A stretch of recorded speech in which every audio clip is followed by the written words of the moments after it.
Hey folks, thanks for joining us today. Take a look at these beautiful seedlings. In today's video, we're going to take a look at all the things your seedlings need in order to thrive over the next couple weeks until you get ready to plant them in your garden or your containers, whatever you're going to do with them. Grab some coffee, let's get started. And folks, let me know in the comments below if this is your first year starting seeds, if you've started seeds before, or if you're a long-time veteran. Just leave me a note down there. So you can see here in the seed trays, we have all the most common things that people grow in their summer garden. We have everything from tomatoes, we have peppers, we have cantaloupe, cucumber, we have bell pepper, we have sunflowers. Now let's cover the number one thing your seedlings need as soon as they emerge. Absolutely, without doubt, the number one thing seeds need is light.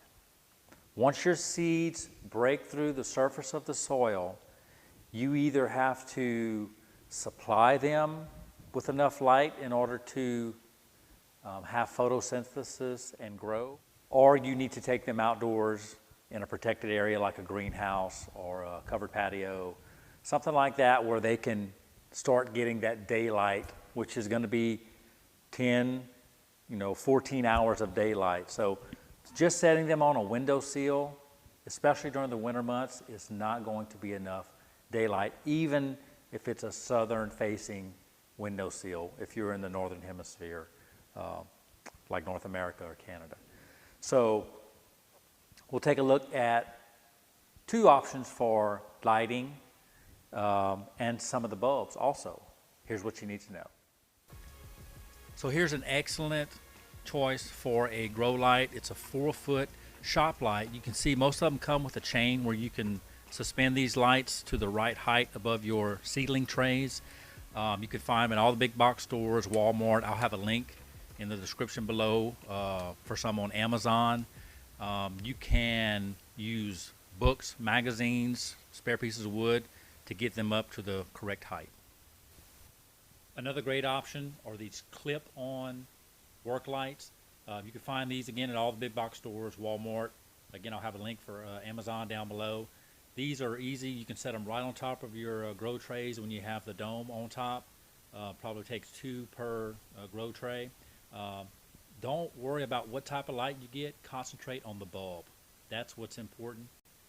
The bulbs you utilize, you need to concentrate on Kelvin and lumens. You can see these bulbs are marked a daylight spectrum. Our lumens, this measures how bright your light is going to be. You want your lumens to range anywhere from 2,000 to 3,000. You can see these are labeled 1,600.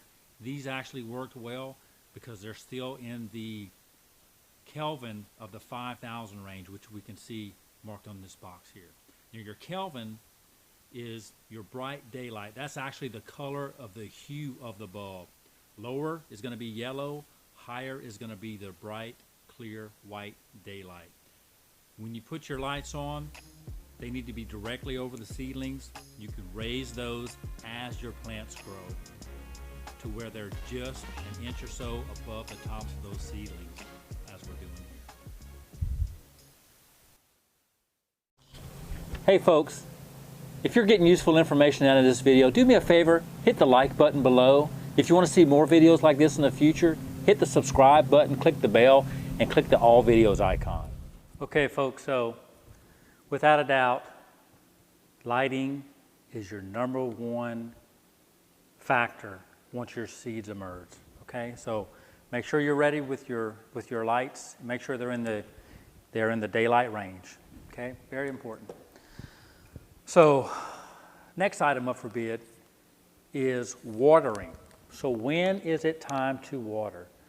So we have here a seedling tray that you can see. We have one side that's nice and dark. It's saturated with water as it should be. The other side is nice and dry, and you can tell that. You can scrape the top and it flakes apart.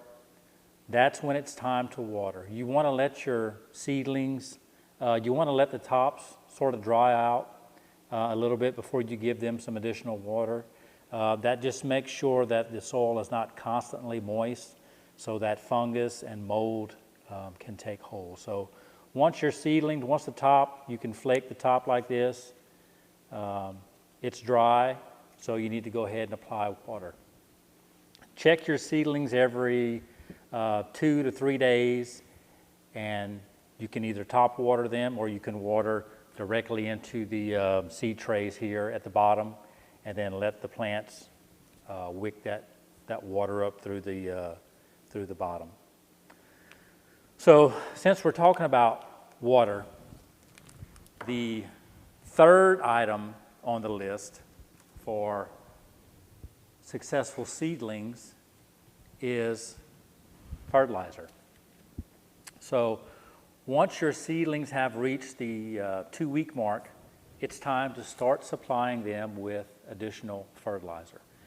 It's very important to understand the difference between a soluble fertilizer and a non-soluble fertilizer.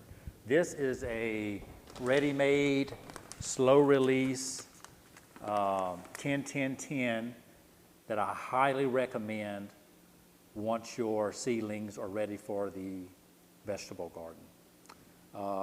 Until they're ready for the vegetable garden, we need to supply them with a fertilizer that when it's mixed with water is going to break down easily. But it's a water-soluble, Miracle-Gro, it's a vegetable and flower fertilizer. So the way that works is the packet will come with a measuring spoon here, and it'll tell you for outside plants, use the big end, mix it with 1 gallon of water. For inside plants, which these are inside plants right now, they have a limited growing space, so we're going to use the inside measuring cup, and it says mix this with 1 gallon of water. So I like to use a smart water bottle, which is 1 liter. So for 1 liter, we're just going to mix this 1/3 full, and that's our ratio to feed our plants. So we'll do that right now. We'll say 1/3, it's about 1/3 full, so it's not a whole lot. It's going to go a long ways. And you want to feed this every 7 to 14 days, or 7 to 10 days. So you can do about once a week. Your first feeding, you want to do about half strength, so about half of this for your very first feeding starting at 2 weeks. And you simply just put that in the water, and that's the reason I like to have this cap. You just shake it up a little bit, and that is ready to use. So we'll go ahead and water this plant here.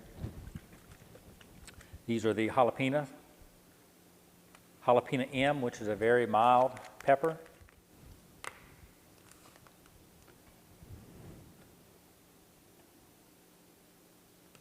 And that water should soak right in, just like it's doing.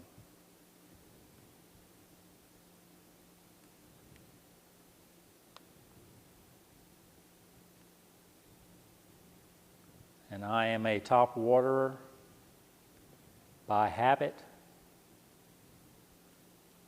but you are more than welcome to water those from the bottom in your seed trays as well.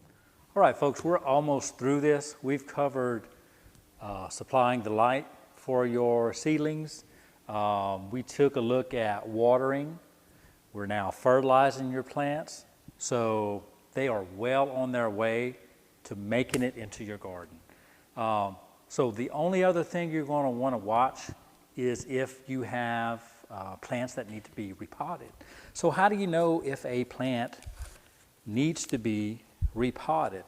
So we're taking a look at some straight 8 cucumbers. These were the absolute very first thing to come up in our seed germination trays. So these sprouted in 2 days. We have 2 plants per cell. So these cells aren't the biggest in the world. So we have a decision to make. and you're going to have a decision to make. So either you're going to snip one of these plants off and allow the other one to consume the entire contents of the seed cell, the plant cell, or you can pot up to a bigger pot already ready to go with potting soil. So that's what I'm going to do. And the way to check to see if you need to repot is start checking the bottoms here. And I'm not sure how well you'll be able to tell, but if you start seeing roots coming through the bottom, then it's time to repot. So what we'll do is, let's see if we can pull one of these out. We'll just make sure it's nice and compact.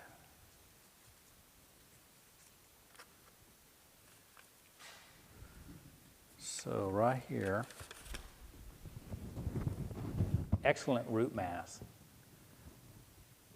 That is 2 plants absorbing every bit of nutrients within this one cell block.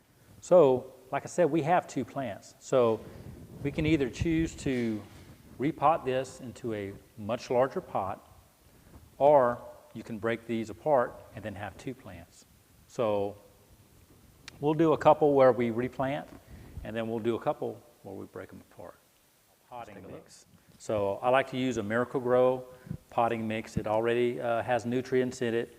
It is pre-moistened. So we're going to use the #1 planting tool that every farmer should carry with them at all times, their finger. So we're going to go ahead and just make an area for the plant, and just simply set that down in there.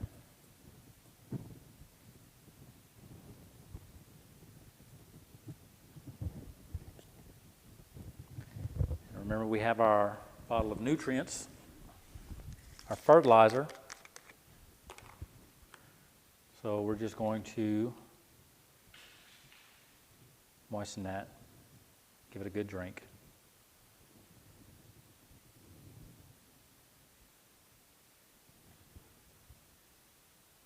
And that is repotted. So you'll want to check your plants maybe once a week.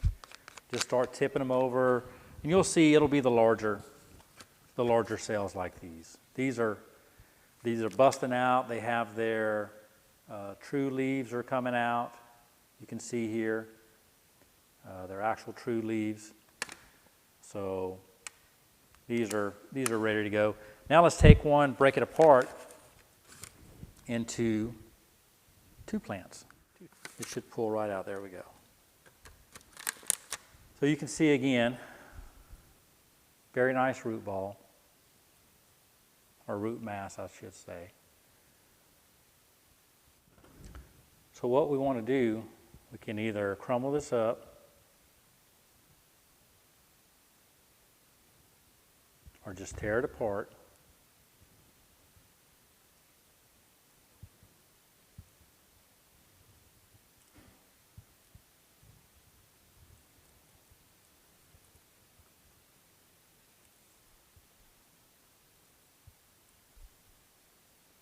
All those roots.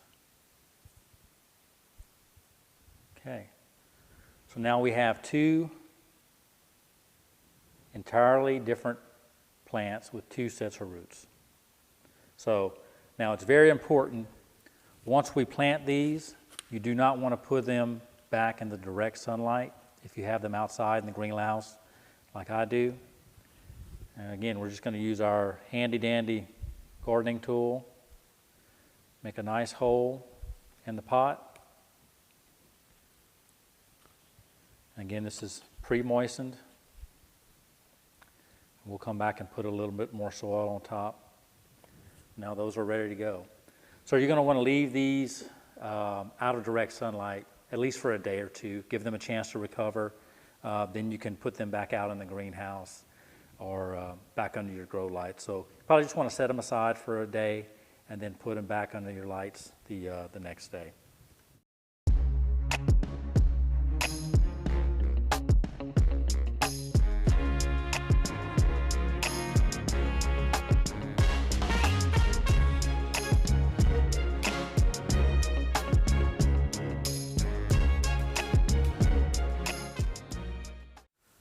Okay, so you want to handle your tomatoes by the leaves, not by the stems.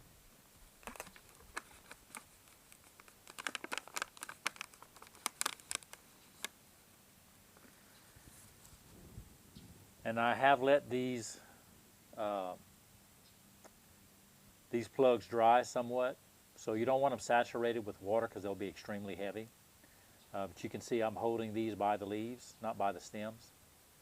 So the roots are just hitting the outside of the cell wall. So these could go a little longer, but we probably have at least 2, maybe even 3 weeks to go before it's time to plant outside. And we're just going to gently rub and loosen that soil.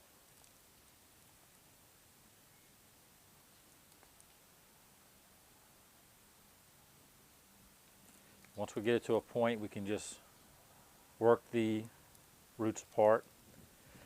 So now we have 2 perfectly healthy sets of roots. Stems are intact, and the leaves are ready to go.